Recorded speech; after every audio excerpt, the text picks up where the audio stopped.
नमस्कार दोस्तों, एक बार और आपके अपने YouTube चैनल बुनकर मैथमेटिक्स में आप सभी दोस्तों का हार्दिक स्वागत करता हूं। एक और नया मॉडल पेपर लेकर के आया हूं। और दोस्तों आज हम बात कर रहे हैं 7 नंबर के मॉडल पेपर को लेकर के बात करूंगा पशु परिचय भर्ती परीक्षा 2023। तो देखिए, हर रोज की तरह आज भी हम बात करेंगे इस मॉडल पेपर में 25 इम्पोर्टेंट प्रश्नों और आंसरों को लेकर के बात करने वाला हूँ। मेवाड़ के इतिहास से जुड़े सारे प्रश्न हैं दोस्तों। और वेरी मोस्ट इम्पोर्टेंट हमारा ये वीडियो है, क्योंकि पशु परिचय भर्ती परीक्षा भी दिसंबर माह में आयोजित होने वाली है और हमारे पास बहुत कम समय है। तो दोस्तों, राजस्थान के इतिहास से और अगर कोई सवाल पूछा जाता है तो हमारे सारे मॉडल पेपर आप ज़रूर देखें। इससे पहले भी दोस्तों हमने एलडीसी भर्ती परीक्षा या फिर आपने जो सीईटी ग्रेजुएशन और 12वीं स्तर की जो दोनों दी है, तो वहाँ के भी हमारे बहुत सारे वीडियो हैं। तो इन सारे वीडियो को दोस्तों बार बार देखें और प्रत्येक प्रश्न को करने का प्रयास करें दोस्तों, और इसकी जो थ्योरी है उसको भी समझने का प्रयास करें, तो आपका राजस्थान के इतिहास से संबंधित जितने भी सवाल होंगे वो बिल्कुल गलत नहीं जाने हैं। तो दोस्तों, इसी बात को लेकर के हमारा ये वीडियो है, तो हमारे इस वीडियो को शुरू से लेकर के लास्ट तक ज़रूर देखें। चैनल को अगर अभी तक आपने सब्सक्राइब नहीं किया है तो जल्दी से जल्दी हमारे चैनल को सब्सक्राइब करें, साथ में ही प्रेस बेल आइकन को क्लिक करना बिल्कुल ना भूलें, ताकि मेरे वीडियो की नोटिफिकेशन सबसे पहले आपको मिल सके। तो दोस्तों, 25 प्रश्नों की जो श्रृंखला है, आज के इम्पोर्टेंट 25 प्रश्न हैं और स्टार्ट कर लेते हैं। 1 नंबर के प्रश्न पर हम अपने चर्चा करते हैं। देख सकते हो दोस्तों, मेवाड़ के इतिहास से संबंधित आज के मॉडल पेपर का 1 नंबर का प्रश्न बिल्कुल आसान सा प्रश्न है। और देख सकते हो दोस्तों, जो जेईएन सिविल डिग्री एग्जाम हुआ है 2020 में, वहां पर ये सवाल पूछा भी गया है। तो देख सकते हो यहाँ पर राजस्थानी वास्तुकला का जनक किसे माना जाता है। तो देखिए दोस्तों, बिल्कुल आसान सा सवाल कि राजस्थानी वास्तुकला का जनक किसे माना जाता है। हमारे सामने चार ऑप्शन दे रखे हैं। तो देख सकते हो, जो 1 नंबर का ऑप्शन है, ए नंबर का ऑप्शन है, वो है राय सिंह। बी नंबर का जो विकल्प दे रखा है वो है मान सिंह। और सी नंबर का जो विकल्प है वो है महाराजा विजय सिंह। और एक लास्ट जो विकल्प है डी नंबर का है वो है राणा कुंभा। तो देखिए, राजस्थानी वास्तुकला का जनक किसे माना जाता है, तो इसका जो करेक्ट आंसर होगा वो है राणा कुंभा।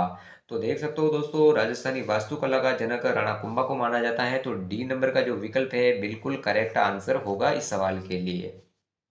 तो दोस्तों, इसकी जो व्याख्या है उसको भी लेकर के बात कर लेता हूँ। व्याख्या को दोस्तों ज़रूर देखें, क्योंकि अगर प्रश्न बनता है तो दोस्तों इसके इर्द गिर्द ही बनना है, और हमने जो व्याख्या भी है पूरे इतिहास को कवर करते हुए देखी जा सकती है यहाँ पर। तो देख सकते हो, महाराणा कुंभा को लेकर के मैं बात कर लेता हूँ। तो देखिए, महाराणा कुंभा को राजस्थान में वास्तुकला का जनक कहा जाता है। तो देखिए दोस्तों, बिल्कुल लाइन क्लियर हो गई कि राजस्थान में अगर किसी वास्तुकला का जनक कहा जाता है तो वो महाराणा कुंभा को कहा जाता है। तो देख सकते हो, आगे कुंभा ने आबू विजय के उपलक्ष्य में दो दुर्ग बनवाए थे। जो फर्स्ट नंबर का दुर्ग है वो देख सकते हो अचलगढ़ दुर्ग, जो कि सिरोही में है। और 2 नंबर अगला दुर्ग था वो था बसंतगढ़, जिसे बसंती दुर्ग भी कहते हैं। ये पिंडवाड़ा और सिरोही में स्थित है।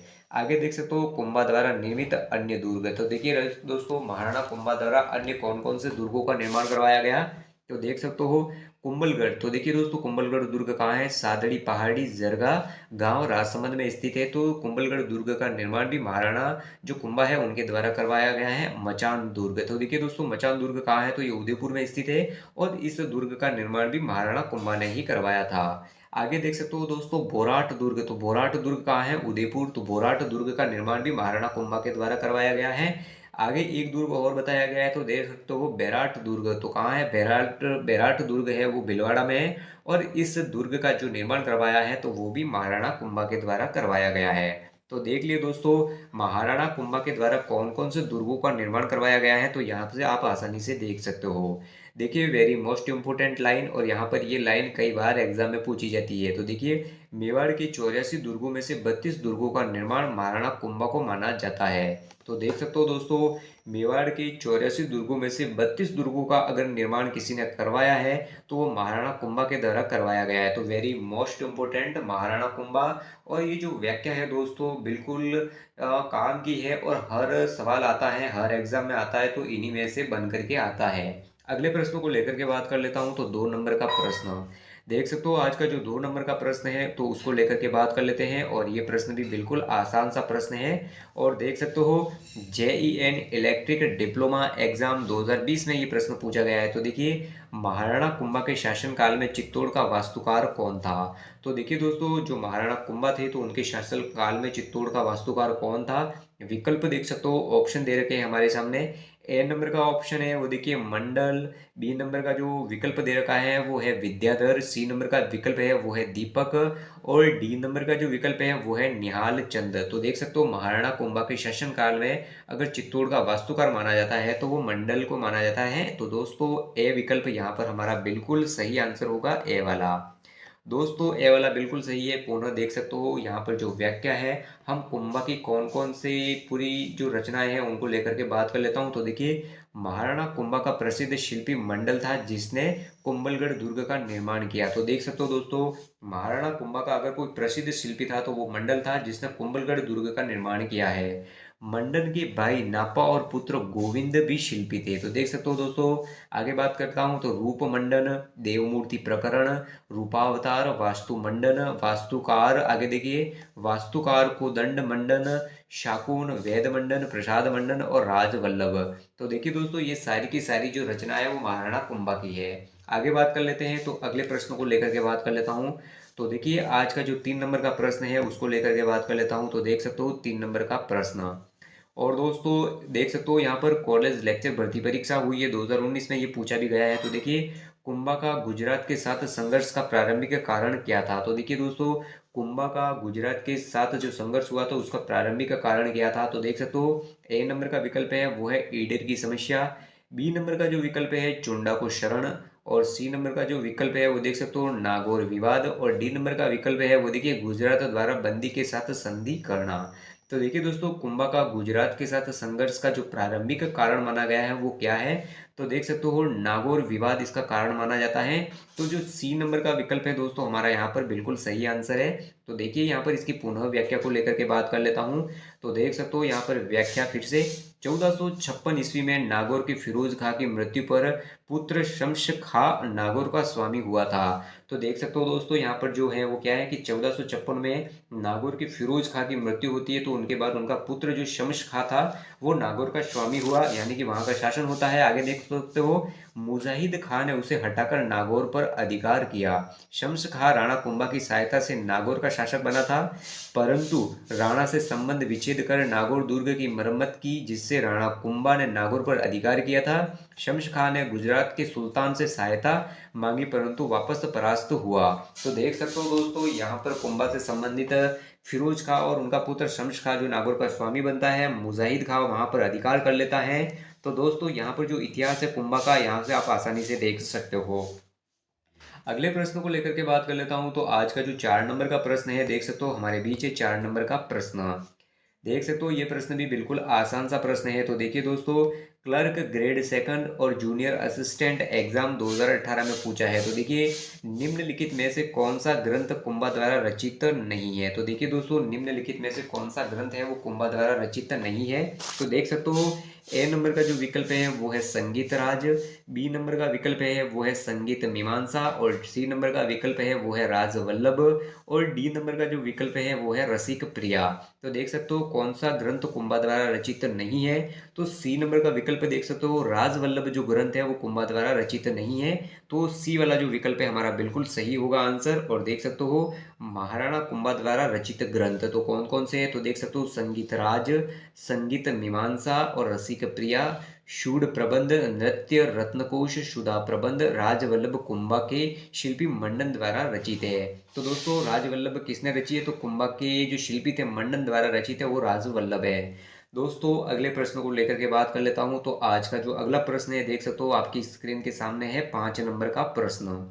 और देख सकते हो दोस्तों, 5 नंबर के प्रश्न को लेकर के बात करता हूं। तो देखिए, राजस्थान पुलिस कांस्टेबल एग्जाम 2018 में पूछा गया है। तो देखिए, 15वीं शताब्दी में महाराणा कुंभा ने मालवा और गुजरात के मुस्लिम शासकों को पराजित करके अपनी विजय को अमर बनाने के लिए निम्नलिखित में से किसका निर्माण किया था? तो देख सकते हो दोस्तों, 4 ऑप्शन है हमारे सामने। ए नंबर का जो विकल्प है वो है कीर्ति स्तंभ, बी नंबर का विकल्प है वो है अशोक स्तंभ, सी नंबर का जो बिंदु दे रखा है वो है विष्णु स्तंभ और डी नंबर का जो विकल्प है वो है विजय स्तंभ। तो देख सकते हो दोस्तों, मालवा और गुजरात के मुस्लिम शासकों को पराजित करने के लिए करने करके अपनी विजय को अमर बनाने के लिए महाराणा कुंभा ने विजय स्तंभ का निर्माण करवाया था। तो ऑप्शन डी वाला हमारा यहाँ पर बिल्कुल सही आंसर है दोस्तों। पुनः इसकी व्याख्या को लेकर के बात कर लेता हूँ। तो देख सकते हो यहाँ पर जो इसकी व्याख्या है उसको लेकर के बात करता हूँ। तो देखिए यहाँ पर व्याख्या, विजय स्तंभ इसका निर्माण करवाते हैं तो महाराणा कुंभा के द्वारा इसका निर्माण करवाया जाता है और इसका समय है 1440 से लगा करके 1448 के बीच विजय स्तंभ का निर्माण करवाते हैं महाराणा कुंभा। आगे देखिए इसकी स्मृति क्या है। तो सारंगपुर विजय 1437 ईस्वी में सारंगपुर विजय की याद में ये विजय स्तंभ का निर्माण करवाया था महाराणा कुंभा ने। तो देख सकते हो मालवा सुल्तान महमूद खिलजी को परास्त करने पर इसका निर्माण करवाया था। इसकी ऊंचाई पूछी जाए तो 9 मंजिला है और 122 फीट ये ऊंची मंजिल है। देख सकते हो इसका प्रशस्तिकार कौन था। तो कवि अत्रि जो विजय स्तंभ है उसके जो प्रशस्तिकार थे कर्नल जेम्स टॉड ने, देखिए इस इमारत को देखकर क्या बोला है। तो देख सकते हो कुतुब मीनार से भी श्रेष्ठ इमारत कहा है तो वो कर्नल जेम्स टॉड ने कहा है और विजय स्तंभ को बताया है। आगे देख सकते हो। तो बात कर लेता हूँ इसके निर्माण कार्य निर्माता कौन कौन से। तो देखिए जेता, नापा, पोमा और पूंजा। तो दोस्तों ये नाम बिल्कुल याद रखना है, कई बार एग्जाम में पूछा गया है कि विजय स्तंभ के निर्माता कौन थे। तो जेता, नापा, पोमा और पूंजा ये सारे नाम आपको याद होने चाहिए। भारतीय मूर्तिकला का विश्व कोश कहा गया है तो विजय स्तंभ को कहा गया है। तीसरी मंजिल पर अरबी भाषा में 9 बार अल्लाह खुदा हुआ है। तो दोस्तों विजय स्तंभ को लेकर के और महाराणा कुंभा की विजय की याद में बनाया गया है। फिर से हमने इसकी पूरी डिटेल में चर्चा कर ली। तो इतिहास की दृष्टि से ये प्रश्न भी वेरी मोस्ट इंपोर्टेंट है। अगले प्रश्न को लेकर के बात कर लेता हूं। तो देखिए आज का जो 6 नंबर का प्रश्न है उसको लेकर के बात कर लेता हूं। तो देख सकते हो 6 नंबर का प्रश्न। तो देखिए जेल प्रहरी एग्जाम 2017 में पूछा है। तो देखिए किस राजपूत शासक को हिंदू सुल्तान के नाम से भी जाना जाता है। तो देखिए दोस्तों वह राजपूत शासक कौन सा है जिसे हिंदू सुल्तान के नाम से भी जाना जाता है। तो विकल्प देख सकते हो, ए नंबर का विकल्प है वो है महाराणा उदय सिंह को, बी नंबर का जो विकल्प दे रखा है महाराणा कुंभा को और सी नंबर का जो विकल्प है वो है महाराणा प्रताप को और लास्ट डी नंबर का जो विकल्प दे रखा है महाराणा सांगा को। तो देखिए दोस्तों हिंदू सुल्तान के नाम से जाना जाते हैं तो वो महाराणा कुंभा को जाना जाता है। तो बी नंबर का जो विकल्प होगा बिल्कुल हमारा सही आंसर है। तो बी वाला यहाँ पर पुनः इसकी व्याख्या देख सकते हो। महाराणा कुंभा अगर इनका समय माना जाता है तो 1433 से लगा करके 1468 ईस्वी तक इनका समय माना जाता है। इनकी उपाधियां देख सकते हो, महाराजाधिराज, राव राय, आगे देखिए चाणे राय, दान गुरु, राजगुरु, परम गुरु, चाप गुरु, अभिनव भट्टाचार्य, हिंदू सुल्तान विरुद्धों से संबोधित किया गया है। तो देख सकते हो ये सारे के सारे नाम महाराणा कुंभा को संबोधित है। तो महाराजाधिराज, राव राय, चाणे राय, दान गुरु, राजगुरु, परम गुरु, चाप गुरु, अभिनव भट्टाचार्य, हिंदू सुल्तान, तो इन नामों से महाराणा कुंभा को संबोधित किया गया है। दोस्तों अगले प्रश्नों को लेकर के बात कर लेता हूं। तो देख सकते हो आज का जो अपना अगला प्रश्न है तो देखिए 7 नंबर के प्रश्न को लेकर के बात कर लेता हूं। तो देखिए वेरी मोस्ट इंपोर्टेंट 7 नंबर का प्रश्न और आरपीएससी ग्रेड सेकंड 2017 में पूछा है। तो देखिए निम्नलिखित संगीत ग्रंथों में से कौन सा ग्रंथ राणा कुंभा का कृत है। तो देखिए निम्नलिखित संगीत ग्रंथों में से कौन से ग्रंथ राणा कुंभा द्वारा रचित है। तो देख सकते हो यहाँ पर ए नंबर पर दे रखा है वो है संगीत राज, बी नंबर पर देख रखा है वो है संगीत मीमांसा और सी नंबर पर देख रखा है वो है सुधा प्रबंध और डी नंबर पर देख रखा है वो है कलानिधि। तो दोस्तों सारे के सारे कुंभा द्वारा रचित है मगर कलानिधि है वो कुंभा द्वारा रचित नहीं है। तो ए बी और सी जो कूट होगा वो हमारा बिल्कुल सही होगा। ए बी सी जो यानी कि सी कूट है वो हमारा यहाँ पर बिल्कुल सही है। ऑप्शन सी वाला बिल्कुल सही है। वर्तमान समय में दोस्तों इसी तरह प्रश्नों को पूछा जा रहा है इसलिए आपको सटीक जानकारी होना बहुत ही इंपॉर्टेंट है। देख सकते हो इसकी व्याख्या को लेकर के हम बात कर लेते हैं। तो देखिए महाराणा कुंभा द्वारा प्रमुख ग्रंथ रचित कौन कौन से। तो राणा कुंभा देख सकते हो यहाँ पर राणा कुंभा संगीत राज, संगीत मीमांसा, सूड प्रबंध, संगीत सुधा, आगे देखिए संगीत क्रम दीपिका, आगे देखिए सुधा प्रबंध प्रमुख ग्रंथ है कुंभा द्वारा रचित। अन्य ग्रंथ कौन कौन से है तो देख सकते हो गीत गोविंद की टीका, रसिक प्रिया इनके द्वारा रचित है। चंडी शतक की टीका भी इनके द्वारा रचित है। संगीत रत्नाकर की टीका भी कुंभा द्वारा रचित है। कामराज रतिसार भी इनके द्वारा रचित है। हरिवर्ती का नृत्य रत्न कोश भी इनके द्वारा रचित है। नवीन गीत गोविंद वाद्य प्रबंध भी इनके द्वारा रचित है। तो दोस्तों यहाँ पर जो कुंभा के प्रमुख ग्रंथ है उनको लेकर के भी हमने बात कर ली। तो देखिए दोस्तों, मेवाड़ के इतिहास से प्रश्न अगर बाहर जाता है तो यहाँ से बाहर नहीं जाना है। पशु परिचय भर्ती परीक्षा अपने लेवल को भी ध्यान में रखते हुए आपको बिल्कुल संतुष्टि के साथ हमारा जो वीडियो है और मैं जो व्याख्या बता रहा हूँ उस पर गौर से करना है और ध्यान देना है। अगले प्रश्न को लेकर के बात कर लेता हूँ। तो देखिए, आज का जो 8 नंबर का प्रश्न है, तो देख सकते हो 8 नंबर का प्रश्न। तो देखिए दोस्तों, बिल्कुल आसान सा प्रश्न है। 8 नंबर का प्रश्न लैब असिस्टेंट एग्जाम 2016 में पूछा है। तो देखिए, राणा कुंभा को निम्नलिखित वाद्य यंत्रों में से किस की दक्षता थी? तो देख सकते हो राणा कुंभा को निम्नलिखित वाद्य यंत्रों में से किसमें दक्षता हासिल थी? तो देख सकते हो ए नंबर का जो विकल्प है वो है सितार, बी नंबर का विकल्प देख सकते हो गिटार, और सी नंबर का जो विकल्प दे रखा है वो है वीणा, और डी नंबर का जो विकल्प है वो है सारंगी। तो देख सकते हो दोस्तों, महाराणा कुंभा थे वो वीणा बनाने में दक्षता हासिल थी। तो सी नंबर का जो विकल्प है हमारा बिल्कुल सही आंसर होगा, सी वाला। पुनः इसकी कुंभा को लेकर के व्याख्या को लेकर के बात कर लेता हूँ। तो देख सकते हो यहाँ पर महाराणा कुंभा, तो देखिए महाराणा कुंभा को लेकर के बात करता हूँ। महान संगीतकार, कीर्ति स्तंभ प्रशस्ति। देखिए आगे, वीणा बजाने में निपुण। तो देख सकते हो दोस्तों, वीणा बजाने में राणा कुंभा बिल्कुल निपुण थे। संगीताचार्य सारंग व्यास कुंभा के संगीत गुरु थे। आगे देखिए थे हीरानंद मुनि को, देखिए जो हीरानंद मुनि को कवि राजा की उपाधि दी गई है। आगे देखिए पुत्री थी तो रमाबाई थी, इन्हें वागीश्वरी के नाम से भी जाना जाता है, और संगीत कला में ये भी निपुण थी। तो राणा कुंभा की पुत्री पूछी जाए तो कौन थी? वागीश्वरी, जो संगीत कला में निपुण थे। आगे देखिए, कुंभा को अभिनव भट्टाचार्य भी कहा जाता है, नव्य भारत भी कहा जाता है। आगे देख सकते हो नाटक राजकर्ता भी कहा जाता है, तो कुंभा को कहा जाता है संगीत राज नृत्य रत्न कोश संगीत मीमांसा सूढ़ प्रबंध रसिक प्रिया की टीका। आगे देखिए संगीत रत्नाकर की टीका लिखी है तो वो महाराणा कुंभा के द्वारा लिखी गई है। तो दोस्तों एक बार फिर से हमने कुंभा के इतिहास को लेकर के बात की है। बात कर लेता हूँ तो अगले प्रश्न को लेकर के, तो फिर से देख सकते हो 9 नंबर का प्रश्न। तो देखिए दोस्तों, आज का जो 9 नंबर का प्रश्न है उसको लेकर के बात कर लेता हूँ। तो देखिए, JEN डिप्लोमा एग्जाम 2016 में ये प्रश्न पूछा है। तो देखिए, नृत्य रत्न कोश की रचना किसने की? तो देखिए, नृत्य रत्न कोश की रचना किसने की? अगर पुराने प्रश्न में आपने उसकी व्याख्या को ध्यान से देखा है तो बिल्कुल आप आंसर दे पाओगे। ए नंबर का जो विकल्प है वो देख सकते हो कुंभा, बी नंबर का विकल्प है वो है मंडन, और सी नंबर का जो विकल्प है वो है सोम, और डी नंबर का जो विकल्प है जगजीवन भट्ट। तो देखिए दोस्तों, नृत्य रत्न कोश की रचना करती है तो वो कुंभा के द्वारा की गई है। तो जो ए नंबर का जो विकल्प होगा यहाँ पर बिल्कुल हमारा सही आंसर है। पुनः इसकी व्याख्या देख सकते हो, संगीत राज शास्त्रीय संगीत का अपूर्व ग्रंथ है। इसके 5 भाग हैं, देख सकते हो इसके 5 भाग कौन कौन से हैं? तो रत्नकोश, पाठ्य रत्नकोश, नृत्य रत्नकोश, संगीत रत्नकोश, वाद रत्नकोश और रस रत्नकोश।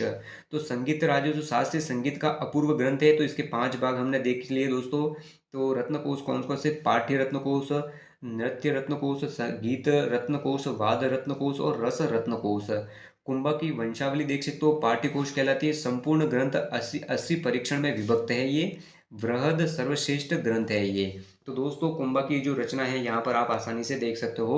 अगले प्रश्न को लेकर के बात कर लेता हूँ। तो देख सकते हो आज का जो 10 नंबर का प्रश्न है, और देखिए दोस्तों 10 नंबर का जो प्रश्न है वो पूछा गया है, वुमेन सुपरवाइजर एग्जाम 2015 में पूछा है। तो देखिए, चांपानेर की संधि किन राज्यों के बीच हुई थी? तो देखिए दोस्तों, जो चांपानेर की संधि होती है वो किन किन राज्यों के बीच होती है? तो देख सकते हो ए नंबर का जो ऑप्शन है वो देख सकते हो मालवा और गुजरात के मध्य, बी नंबर का जो ऑप्शन है वो देख सकते हो मेवाड़ और गुजरात के मध्य, और जो सी नंबर का विकल्प है वो है मालवा और मेवाड़ के मध्य, और जो डी नंबर का विकल्प दे रखा है मेवाड़ और मारवाड़ के मध्य। तो दोस्तों जो चांपानेर की संधि हुई थी वो मालवा और गुजरात के मध्य हुई थी। दोस्तों ए नंबर का जो हमारा विकल्प है बिल्कुल सही आंसर होगा वो ए वाला। तो देखिए दोस्तों, यहाँ पर चांपानेर की संधि को लेकर के उसके जो फैक्ट हैं उनको लेकर के भी बात कर लेता हूँ। तो देखिए, चांपानेर या चांपानेर की संधि कब होती है? तो 1456 ईस्वी में होती है। महाराणा कुंभा के खिलाफ मालवा सुल्तान महमूद खिलजी फर्स्ट और गुजरात के सुल्तान कुतुबुद्दीन के मध्य हुई थी ये संधि। आगे देखिए शर्तें क्या थी? तो देख सकते हो, विजय के बाद मेवाड़ को बांट लेंगे। 1457 से 58 के युद्ध में कुंभा की विजय हुई थी। तो दोस्तों चांपानेर की संधि किन किन के मध्य हुई थी तो देख लिया। अगले प्रश्न को लेकर के बात कर लेते हैं। तो देख सकते हो, जो आज का जो 11 नंबर का प्रश्न है उसको लेकर के बात कर लेता हूँ। तो देख सकते हो 11 नंबर का प्रश्न, और ये पूछा गया है LSA एग्जाम 2016 में, और उसके अलावा देख सकते हो पटवार जो प्री एग्जाम हुआ है 2016 में भी पूछा गया है। तो देख सकते हो महाराणा कुंभा द्वारा रचित संगीत राज कितने भागों में विभक्त है। तो देख सकते हो दोस्तों संगीत राज्य कितने भागों में विभक्त है, तो 5 भागों में विभक्त है। पुनः देख सकते हो ऑप्शन ए है वो है 5, बी नंबर का जो विकल्प है वो है 3, सी नंबर का विकल्प है वो है 7 और डी नंबर का जो विकल्प दे रखा है वो है 9। तो संगीत राज्य कितने में खंडों में बटा है, तो 5 में बटा है। तो ए नंबर का जो विकल्प है हमारा बिल्कुल सही आंसर होगा। फिर से हम दोस्तों एक बार जो संगीत राज है उसको लेकर के बात कर लेता हूँ। कुंभा द्वारा रचित ग्रंथ है पूरा। तो देख सकते हो यहाँ पर संगीत राज महाराजा कुंभा द्वारा रचित वृहद और सर्वश्रेष्ठ ग्रंथ माना जाता है। 5 भागों में बटा है, रत्नकोश यानी 5 भाग है में विभक्त है। जो 1 नंबर का जो पार्ट है देख सकते हो पाठ्य रत्नकोश मेवाड़ वंशावली से संबंधित है। नृत्य रत्नकोश, गीत रत्नकोश, वाद रत्नकोश और रत्न रत्नकोश 80 परिरक्षणों में विभक्त है। ये पूरा का पूरा जो ग्रंथ है वो कुंभा के संगीत गुरु पूछा जाए तो कौन थे, जैनाचार्य हीराचंद्र थे ये। तो संगा के जो महाराणा कुंभा थे उनके संगीत गुरु थे। 700 श्लोक इस ग्रंथ में है। तो दोस्तों यहाँ पर फिर से हमने कुंभा के जो प्रमुख ग्रंथ है उनको लेकर के बात कर ली। दोस्तों अगले प्रश्न देख सकते हो, तो अगला प्रश्न है वो हमारा 12 नंबर का प्रश्न है। तो देख सकते हो जो 12 नंबर का प्रश्न है उसको लेकर के बात कर लेता हूँ। तो देखिए 12 नंबर का प्रश्न देख सकते हो स्टैटिक्स ऑफिसर एग्जाम 2021 में पूछा है। तो देख सकते हो यहाँ पर महाराणा कुंभा द्वारा निम्नलिखित कौन सी कृतियां है, नीचे दिए गए कूट का उपयोग करते हुए सही उत्तर का चयन कीजिए। तो देख सकते हो दोस्तों महाराणा कुंभा द्वारा लिखित कौन सी कृतियां हैं, नीचे दिए गए कूट का उपयोग करते हुए सही उत्तर चयन कीजिए। ए नंबर का जो विकल्प है वो है सुधा प्रबंध, बी नंबर का जो विकल्प है चंडी शतक और जो सी नंबर का जो विकल्प है वो है राजवल्लभ और डी नंबर का जो विकल्प है वो है वास्तु मंजरी। तो देख सकते हो दोस्तों महाराणा कुंभा द्वारा लिखित कौन सी कृतियां है, नीचे दिए गए कूट का चयन करना है।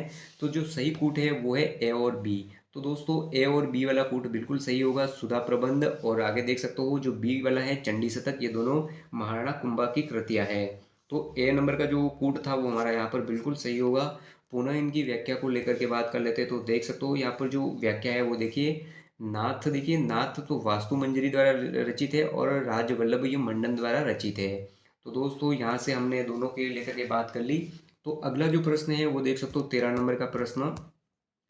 देखिए दोस्तों जो 13 नंबर का प्रश्न है उसको देख सकते हो ये कितनी बार पूछा है। तो देख सकते हो डिप्लोमा एग्जाम 2022 में भी पूछा है और उसके अलावा जूनियर इंस्ट्रक्टर एग्जाम पूछा है 2019 में भी पूछा गया है। तो देखिए राजस्थान के इतिहास में हिंदू पद के किस शासक को कहा जाता है। तो देख सकते हो दोस्तों बिल्कुल आसान सा प्रश्न है। तो राजस्थान के इतिहास में हिंदू पद किस शासक को कहा गया है। तो देख सकते हो ए नंबर का विकल्प है वो है महाराणा कुंभा को, बी नंबर का जो विकल्प है महाराणा सांगा को और जो सी नंबर का विकल्प है महाराणा राय सिंह को और डी नंबर का विकल्प है महाराणा राज सिंह को। तो देख सकते हो दोस्तों इतिहास में अगर किसी हिंदू पद कहा गया है तो वो महाराणा सांगा को कहा गया है। तो जो बी नंबर का विकल्प है हमारा यहाँ पर बिल्कुल सही आंसर है। तो देखिए महाराणा सांगा, देख सकते हो महाराणा सांगा ने शासनकाल देखा जाए तो 1509 से लगा करके 1528 के बीच इनका जो शासनकाल माना जाता है। इतिहास में हिंदू पद के नाम से प्रसिद्ध है तो वो राणा सांगा है। कर्नल जेम्स टॉड ने राणा सांगा को सैनिक का भग्नावेश कहा है। तो दोस्तों राणा सांगा से संबंधित भी ये प्रश्न कई बार एग्जाम में पूछा गया है। तो फिर से जो हमारा जो लेवल है उसके हिसाब से इम्पोर्टेंट प्रश्न है। अगले प्रश्न को लेकर के बात कर लेता हूं। तो देख सकते हो 14 नंबर का प्रश्न। तो देखिए दोस्तों जो 14 नंबर का प्रश्न है और ये पूछा गया है आरपीएससी सेकंड ग्रेड एग्जाम 2011 में भी पूछा गया है। तो देख सकते हो कुंभा के विषय में निम्न में से कौन सा कथन असत्य है। तो देखिए दोस्तों कुंभा के विषय में निम्न में से कौन सा कथन असत्य है, यानी कि जो गलत कथन है उसे हमें पहचान करनी है। तो देख सकते हो ए नंबर का विकल्प है वह स्वयं विद्वान नहीं था परंतु विद्वानों का आश्रय देता था। बी नंबर का जो विकल्प है वह कुंभलगढ़ दुर्ग का निर्माता था। सी नंबर का विकल्प देखिए वह संगीत प्रेमी था और डी नंबर का विकल्प है वह मेवाड़ के महान शासकों में से एक था। तो दोस्तों 1 नंबर का विकल्प है वो देख सकते हो वह स्वयं विद्वान था पर विद्वानों को आश्रय देता था। तो दोस्तों ये बिल्कुल सही आंसर होगा इस जो प्रश्न पूछा है उसके हिसाब से। तो ए नंबर का विकल्प हमारा बिल्कुल सही होगा। पुनः देख सकते हो दोस्तों इसकी व्याख्या को लेकर के बात कर लेता हूँ। तो एक बार फिर से हम महाराणा कुंभा की जो उपलब्धियां हैं उनको लेकर के बात कर लेता हूँ। तो देखिए महाराणा कुंभा, तो देख सकते हो महाराणा कुंभा का जो समय देखा जाए तो 1433 से लगा करके 1468 के बीच इनका जो शासनकाल माना जाता है। कुंभलगढ़ दुर्ग का निर्माण, बसंती मचान, बैराट और बोराट दुर्ग का निर्माण महाराणा कुंभा ने ही करवाया था। मेवाड़ का महान शासक कीर्ति स्तंभ प्रशस्ति के अनुसार इनको मेवाड़ के महान शासकों में से माना जाता है। संगीत प्रेमी भी थे। संगीत राज, संगीत मीमांसा, सूड प्रबंध ग्रंथों की रचना भी महाराणा कुंभा के द्वारा की गई थी। वह विद्वान तथा उनका आश्रयदाता भी था। तो देखिए दोस्तों, महाराणा कुंभा खुद विद्वान थे और विद्वानों को आश्रय भी देते थे। देखिए इनका आश्रित कौन था, तो कान्हा व्यास। देख सकते हो दोस्तों, कान्हा व्यास एकलिंग महामती में महामती के बारे में बताया गया है। मंडन जो कि शिल्पी था इनका। सारंग व्यास जो संगीत गुरु थे। अत्रि, महेश, मुनि सुंदर, सोमदेव सुंदर और जयशेखर ये सारे के सारे इनके दरबारी थे। तो देख सकते हो दोस्तों, यहाँ पर कुंभा के जितने भी कार्यकाल थे और कुंभा की जो उपलब्धियां थी यहाँ पर आप आसानी से देख सकते हो। अगले प्रश्न को लेकर के बात कर लेता हूँ। तो देखिए दोस्तों, आज का जो अगला प्रश्न है 15 नंबर का। तो देख सकते हो दोस्तों, जो 15 नंबर का प्रश्न है और ये पूछा गया है JEN इलेक्ट्रिक एग्जाम 2022 में पूछा गया है। तो देखिए, महाराणा सांगा ने किस युद्ध में बाबर की सेना को हराया था। तो देख सकते हो दोस्तों, राणा सांगा ने किस युद्ध में बाबर की सेना को हराया था। तो ए नंबर का जो विकल्प है वो देखिए पानीपत का प्रथम युद्ध। बी नंबर का जो विकल्प है वो है घाघरा का युद्ध। और सी नंबर का जो विकल्प है वो है खानवा का युद्ध। और डी नंबर का जो विकल्प है वो है बयाना का युद्ध। तो देखिए दोस्तों, राणा सांगा ने बाबर को किस युद्ध में हराया था। तो दोस्तों डी नंबर, तो बयाना के युद्ध में बाबर की पराजय हुई थी। तो डी नंबर का जो विकल्प है यहाँ पर बिल्कुल सही है।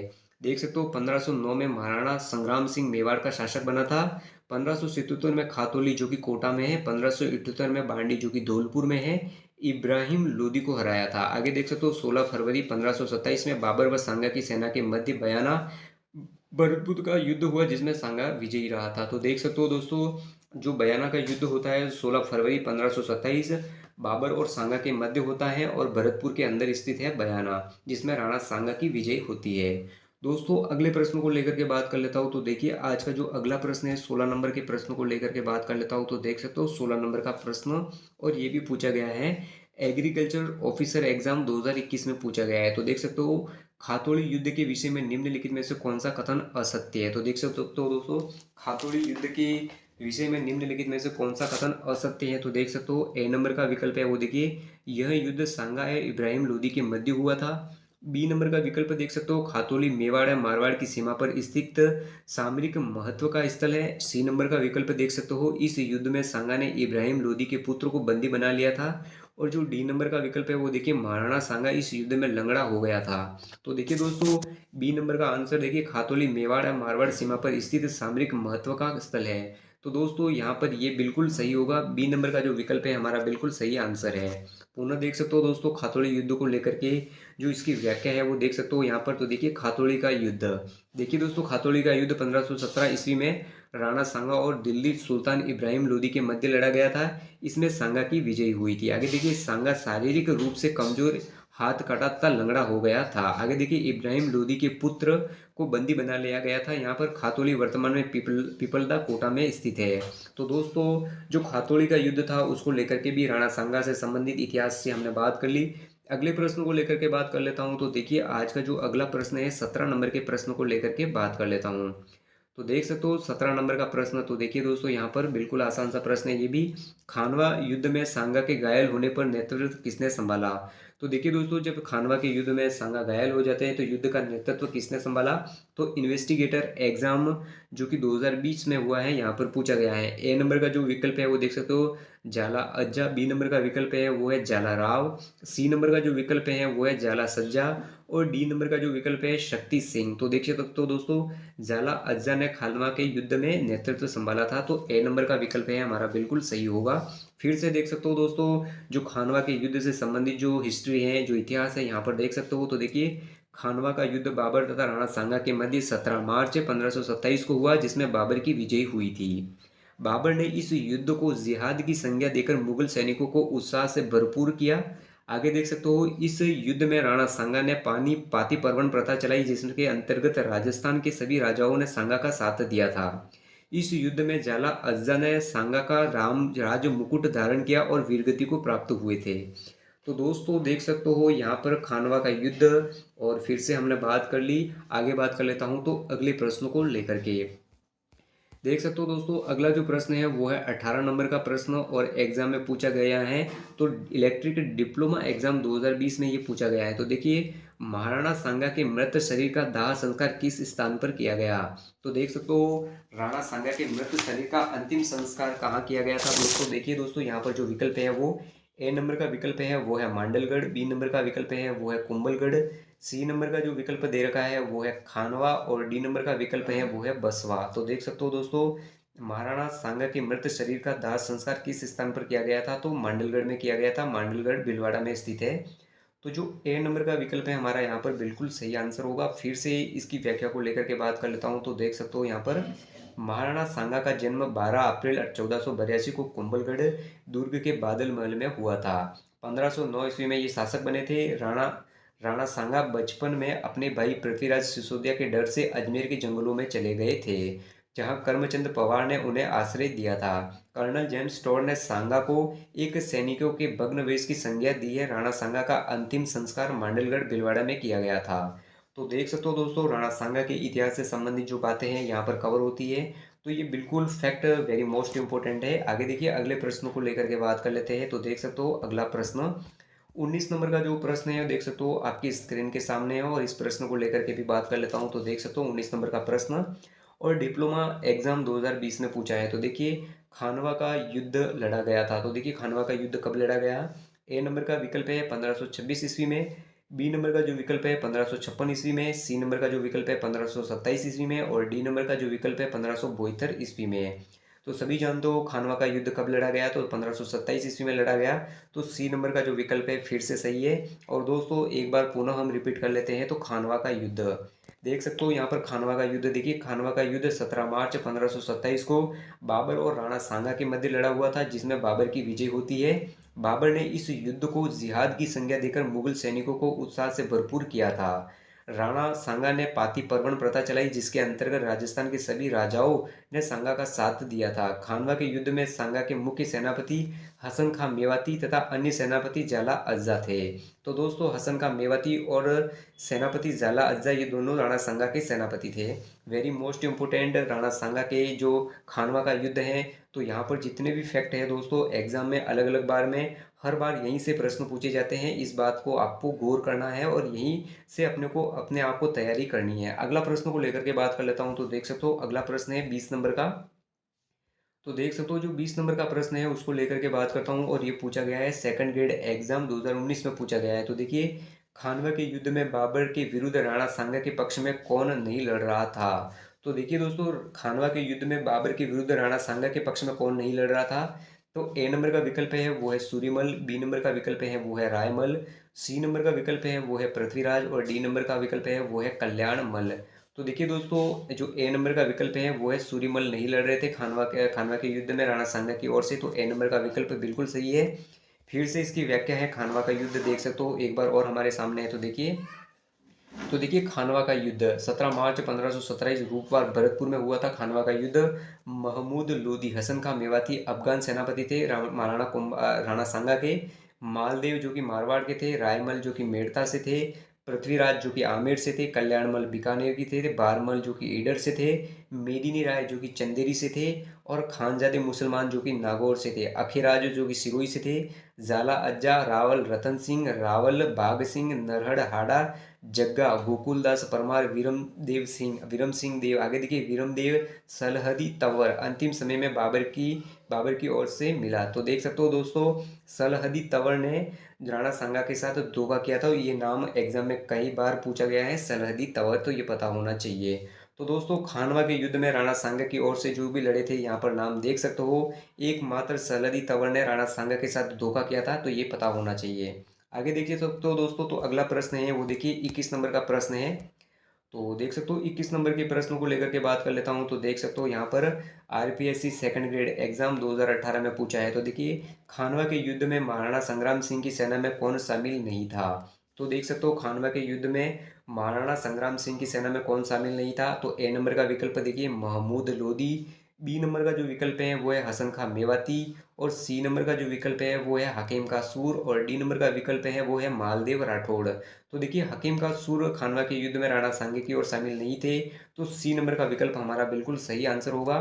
फिर से इसकी व्याख्या को देख लेता हूँ। तो देखिए एक बार और खानवा का युद्ध तो देख सकते हो दोस्तों खानवा का युद्ध 1817, देख सकते हो 1817 मार्च 1557 ईस्वी में रूपवास भरतपुर में हुआ था ये युद्ध। महमूद लोदी जो कि अफगान और हसन खां मेवाती जो कि मेव मुसलमान थे, मालदेव जो कि मारवाड़ से थे, कल्याणमल जो कि बीकानेर से थे, पृथ्वीराज जो कि आमेर से थे और बहारमल जो कि ईडर से थे। रायमल जो कि देख सकते हो दोस्तों मेड़ता से और सलदी तंवर जो रायसेन एमपी से थे। मेदिनी राय कहाँ से थे तो चंदेरी से थे। झाला अज्जा और गोकुलदास वीर सिंह नरहड़ हाड़ा और बाघ सिंह वीरमदेव रावल उदय सिंह आदि इस युद्ध में शामिल थे। तो दोस्तों एक बार फिर से हमने खानवा के युद्ध को लेकर के बात कर ली। अगले प्रश्न को लेकर के बात कर लेता हूँ। तो देख सकते हो जो अगला प्रश्न है तो हमारे सामने है। अगला प्रश्न 22 नंबर का प्रश्न, तो देख सकते हो 22 नंबर का प्रश्न और ये पूछा गया है तो जेल प्रहरी एग्जाम 2017 में पूछा गया है। तो देखिए खातौली किस जिले में स्थित है। तो देखिए दोस्तों खातौली किस जिले में स्थित है। ए नंबर का विकल्प है वो है भरतपुर में, बी नंबर का विकल्प है वो है भीलवाड़ा में, सी नंबर का विकल्प है वो है धौलपुर में और डी नंबर का जो विकल्प है वो है बूंदी में है। तो दोस्तों खातौली कहाँ स्थित है, एक बार स्टार लगा हुआ है। इसकी जो व्याख्या है देख सकते हो, खातौली का युद्ध इब्राहिम लोदी तथा महाराणा सांगा के बीच 1517 ईस्वी में युद्ध हुआ जिसमें सांगा की विजय हुई थी। खातौली वर्तमान में पिपलाद कोटा में स्थित है। तो देखिए दोस्तों जो खातौली है वह कहाँ है, वर्तमान में कोटा में स्थित है, मगर ऐसा कोई ऑप्शन नहीं है, कोटा याद रखना है। खातौली कहाँ है तो कोटा में स्थित है खातौली। अगले प्रश्न को लेकर के बात कर लेता हूँ। तो देख सकते हो 23 नंबर का प्रश्न है। तो इस 23 नंबर के प्रश्न को लेकर के बात कर लेता हूँ। तो देख सकते हो 23 नंबर का प्रश्न और सेकंड ग्रेड एग्जाम 2017 में भी पूछा है। तो देख सकते हो किस राजपूत सरदार ने खानवा के युद्ध में राणा सांगा के घायल हो जाने के बाद उनका राज चिन्ह धारण करके युद्ध जारी रखा था। तो देख सकते हो ए विकल्प है वो है राम सराय तंवर, बी नंबर का विकल्प है वो दुर्गादास, सी नंबर का है जाला अज्जा और डी नंबर का है जयमल। तो देखिए जाला अज्जा ने नेतृत्व संभाला था, तो सी नंबर का विकल्प हमारा बिल्कुल सही होगा। फिर से इसकी व्याख्या को लेकर के बात कर लेता हूँ। तो देख सकते हो खानवा का युद्ध, देखिए दोस्तों खानवा का युद्ध 17 मार्च 1527 को लड़ा गया रूपवास जो कि भरतपुर में है। बाबर राणा सांगा के बीच हुआ था ये युद्ध। राणा सांगा की इस युद्ध में हार होती है, भारत में मुगल वंश की स्थापना हो जाती है। इस युद्ध के बाद सांगा के घायल होने पर देख सकते हो कुल चिन्ह जाला अज्जा ने धारण किए थे। पाती पर्वन परंपरा को पुनर्जीवित किया गया था इस युद्ध में। महमूद लोदी हसन का मेवाती राव मालदेव पृथ्वीराज जो कि आमेर से थे, कल्याणमल जो कि बीकानेर से, सलदी तंवर अंतिम समय में बाबर से मिल गया था। तो दोस्तों एक बार फिर से हमने खानवा के युद्ध की व्याख्या को देख ली। अगले प्रश्न को लेकर के बात कर लेता हूं। तो देखिए 24 नंबर का प्रश्न, तो देख सकते हो आज का जो 24 नंबर का प्रश्न है उसको लेकर के बात कर लेता हूं। तो देख सकते हो 24 नंबर का प्रश्न और आरपीएससी ग्रेड सेकंड 2017 में पूछा गया है। तो देखिए निम्न में से कौन सा राजपूत सरदार खानवा के युद्ध में बाबर के विरुद्ध राणा सांगा के पक्ष में लड़ रहे थे। तो देख सकते हो एक नंबर का जो विकल्प है राजा बारमल जो कि ईडर से थे, बी नंबर का विकल्प है वीरमदेव मेड़तिया, सी नंबर का विकल्प है राव बीका और 4 नंबर का राव कुलोनकरण। तो देख सकते हो निम्नलिखित दिए गए कूटों का प्रयोग कर सही वचन का चयन कीजिए। तो ए नंबर का देख सकते हो 1 और 2, तो एक पर देख सकते हो राजा भारमल भी सही है और जो 2 नंबर का देख सकते हो वीरमदेव मेड़तिया ये भी सही है, तो ये दोनों ने साथ दिया था। तो ए नंबर का जो विकल्प है हमारा यहाँ पर बिल्कुल सही आंसर होगा। फिर से दोस्तों यहाँ पर जो व्याख्या है उसको लेकर के बात कर लेता हूँ। तो देख सकते हो खानवा का युद्ध 17 मार्च 1527 को होता है रूपवा जो कि भरतपुर में स्थित है। बाबर और राणा सांगा के मध्य लड़ा गया था। बाबर इस युद्ध में विजयी हो जाता है। प्राचीन इतिहास काल के अनुसार समाप्त होता है। मध्यकाल की यहाँ से शुरुआत हो जाती है। भारत में मुगल वंश की स्थापना हो जाती है। महमूद लोदी हसन का मेवाती जो कि अफगान राणा सांगा के सेनापति थे, मालदेव जो कि मारवाड़ से थे, कल्याणमल जो कि बीकानेर से थे, पृथ्वीराज जो कि आमेर से थे, भारमल जो कि ईडर से थे, रायमल मेड़ता से थे। आगे देखिए वीरमदेव मेड़तिया रावल रतन सिंह जो कि सलूम्बर से थे, बाघ सिंह जो कि देवलिया के थे, झाला अज्जा और अखेराज जो कि सिरोही के थे और खानजादे मुसलमान जो कि नागौर थे। इन सभी ने खानवा के युद्ध में राणा सांगा की ओर से भाग लिया था। एकमात्र सलदी तंवर ने इनके साथ धोखा किया था, ये बात पता होनी चाहिए। तो देख सकते हो दोस्तों जो अगला और लास्ट प्रश्न है तो उसको लेकर के बात कर लेता हूँ। आज का 25 नंबर का जो लास्ट प्रश्न है देख सकते हो कंपाइलर एग्जाम 2016 में पूछा गया है। तो देखिए मेवाड़ के सिंहासन पर राणा सांगा का राज्याभिषेक कब हुआ था। तो देखिए दोस्तों मेवाड़ के इतिहास पर राणा सांगा का राज्याभिषेक कब होता है। तो ए नंबर पर देखिए विकल्प 1508, बी नंबर पर देख सकते हो 1509 और सी नंबर पर देखिए 1510 और डी नंबर का दे रखा है जो ऑप्शन है वो है 1511। तो देखिए राणा सांगा का मेवाड़ पर जो राज्याभिषेक होता है 1509 में होता है, तो बी नंबर का जो विकल्प है बिल्कुल सही है। पुनः इसकी व्याख्या को लेकर के बात कर लेता हूँ तो देख सकते हो महाराणा सांगा अगर इनका समय माना जाता है तो 1509 से लगा करके 1528 के बीच माना जाता है। 24 मई 1509 को इनका राज्याभिषेक हुआ था। हिंदू पद भी कहते हैं। कर्नल जेम्स टॉड ने सिपाही का अंश कहा है तो राणा सांगा को कहा है। खातौली का युद्ध 1517 ईस्वी में इब्राहिम लोदी की हार हुई थी। बांडू का युद्ध 1519 सांगा की विजय होती है। बयाना का युद्ध 16 जनवरी 1527 को और बाबर इस युद्ध में परास्त होता है। आगे देख सकते हो खानवा का युद्ध 17 मार्च 1527 को बाबर की विजय होती है। तो दोस्तों ये जो इम्पोर्टेंट प्रश्न थे 25 जो आपके बीच लेकर के आया पशु परिचय भर्ती परीक्षा को ध्यान में रखते हुए, तो वेरी मोस्ट इम्पोर्टेंट प्रश्न है। तो दोस्तों हमारे चैनल को लाइक और शेयर करना ना भूले। जय हिंद जय भारत।